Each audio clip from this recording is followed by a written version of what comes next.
السلام علیکم، میرا نام بصیر احمد صدیقی ہے۔ آج میں نئی ویڈیو کے ساتھ آپ کو ویلکم کہتا ہوں، اور آج میں والدین کے احترام کے بارے میں ویڈیو بنانا چاہ رہا ہوں۔ ویڈیو شروع کرنے سے پہلے ریکویسٹ ہے کہ آپ سبسکرائب کر لیں اور لائکس کر لیں۔ اچھا، آپ نے ابراہیم علیہ السلام کا قصہ تو بہت دفعہ سنا ہوگا، جیسے عید الاضحیٰ بھی اسی اس میں بنائی جاتی ہے، تو لیکن میں آپ کو اسی قصے کو ایک دوسرے طریقے سے پیش کرنا چاہتا ہوں۔ حضرت ابراہیم علیہ السلام کے گھر جو ہے نا، تقریباً کچھ لوگ 40 سال کہتے ہیں یا بہت زیادہ عرصہ کہہ لیتے ہیں ہم، بہت زیادہ عرصے تک ان کے گھر اولاد نہیں ہوتی تھی۔ جب ان کے گھر اولاد ہوئی ہے بہت عرصے بعد، 40 سال بعد، تو اللہ تعالیٰ نے حکم دیا کہ بی بی ہاجرہ کو اور حضرت اسماعیل علیہ السلام کو، وہ جب بہت کچھ چھوٹے سے تھے تو ان کو صحرا میں مکہ کے پاس جا کے ان کو چھوڑ کے آ جائے۔ تو حضرت ابراہیم علیہ السلام جو ہے وہ اللہ تعالیٰ کے حکم کے مطابق ان کو صحرا میں چھوڑ کے آ گئے۔ اب جس جگہ پہ صحرا میں چھوڑ کے آئے تو ان کو کچھ پانی دیا، کچھ کھجوریں دی۔ تو بی بی ہاجرہ نے ان سے پوچھا کہ آپ ہمیں کس کے ہاتھ سے چھوڑ کے جا رہے ہیں؟ تو انہوں نے فرمایا کہ میں آپ کو اللہ تعالیٰ کے ہاتھ سے چھوڑ کے جا رہا ہوں جس نے کائنات بنائی ہے۔ تو ابراہیم علیہ السلام واپس آ گئے۔ اب اللہ کا حکم تھا، ماننا ضروری تھا۔ جب واپس آ گئے تو کسی بھی طرح سے اسماعیل علیہ السلام، بی بی ہاجرہ صفا مروا پہ دوڑتی رہی، اور اسماعیل علیہ السلام جو ہے وہ انہوں نے پاؤں مارا تو پانی نکل آیا، چشمہ نکل آیا۔ اور چشمہ وہاں پہ اس زمانے میں یہ ہوتا تھا کہ جس جگہ پہ کنواں ہو، پانی ہو، لوگ اونٹوں پہ بہت دور دور کا سفر کرتے تھے، جس راستے میں جس جگہ پہ پانی ہو ادھر وہ ٹھہراؤ کرتے تھے۔ تو اس طرح وہ ٹھہراؤ کرتے وہ جگہ بازار بن گئی، اور بازار بننے کے بعد جو ہے نا کسی طرح اسماعیل علیہ السلام جوان ہو گئے یا 20 سال کے ہو گئے۔ تو ابراہیم علیہ السلام کی جب ان سے دوبارہ ملاقات ہوئی تو اللہ تعالیٰ کی طرف سے ان کو خواب آیا کہ وہ اپنی کوئی قیمتی چیز یا اپنے بیٹے کو قربان کر رہے ہیں۔ تو ایک دفعہ خواب آیا تو انہوں نے اگنور کر دیا، دوسری دفعہ پھر خواب یہی آیا، تیسری دفعہ پھر یہی خواب آیا۔ تو انہوں نے سمجھ لیا کہ پیغمبر علیہ السلام کے خواب جو ہے وہ سچے ہوتے ہیں۔ تو اس وجہ سے انہوں نے حضرت اسماعیل علیہ السلام سے یہ بات کی۔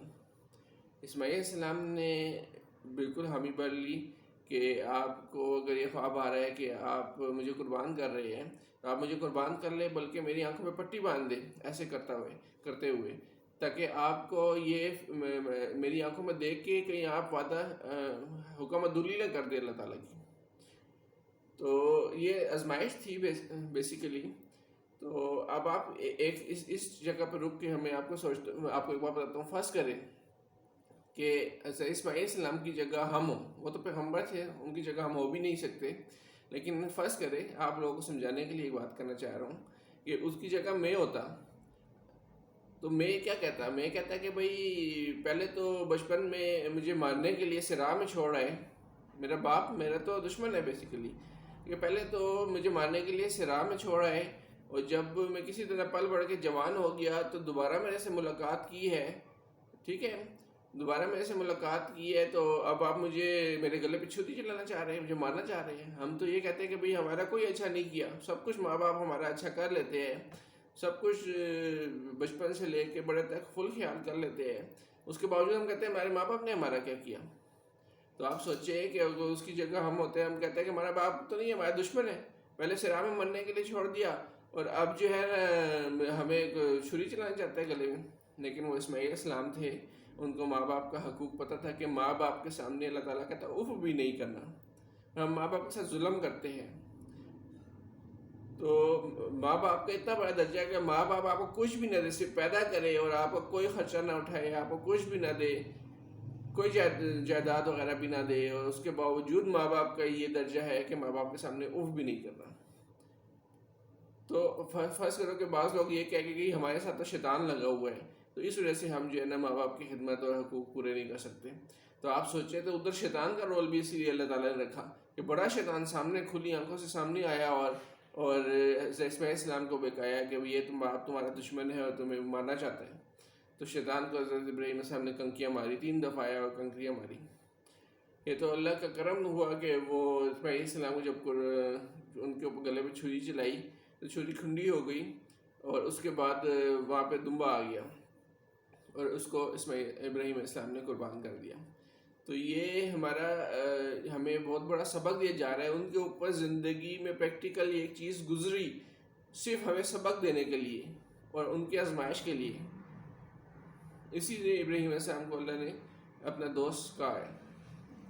ایک قصہ میں اور سناؤں گا کہ آج کل ایک اور بڑے ٹاپک پہ بات ہو رہی ہے، کہتے ہیں جی ماں باپ تو پرانے زمانے کے تھے اور ہم جو ہے نئے زمانے کی ہے، جدید سائنسی دور ہے، ماں باپ کو کیا پتہ، کچھ بھی نہیں پتہ، ہمیں سب کچھ پتہ ہے، ہم نے تعلیم کی بھی ہے، ماں باپ ان پڑھ ہے۔ تو میں اس کے بارے میں بھی آپ کو بتا دوں کہ فرض کریں کہ ایک بائک کا انجینئر تعلیم حاصل کر رہا ہے، ٹیکنیکل انجینئرنگ حاصل کر رہا ہے، بائک کو ریپیئر کرنے کا طریقہ سیکھ رہا ہے۔ وہ کیا کرتا ہے کہ وہ پہلے میٹرک کرتا ہے، میٹرک کے بعد 2 سال کا ڈپلومہ کرتا ہے اور بائک کی انجینئرنگ سیکھتا ہے۔ تو اس کے کم از کم 5 سال بعد بچہ اسکول داخل ہوتا ہے، 10 سال کی تعلیم ہو گئی، اس کے بعد 2 سال کا کورس ہو گیا، تو کم از کم یہ 16-17 سال تک کا وہ بندہ بائک کی ریپیئرنگ کرنا سیکھتا ہے، انجینئر بنتا ہے۔ اور ایک چھوٹا سا بچہ ہے جو پریکٹیکل لائف میں ایک بائک ریپیئر کرنے والے کے پاس بیٹھ جاتا ہے، وہ 6 مہینے 1 سال کے اندر بائک ریپیئرنگ کرنا سیکھ جاتا ہے۔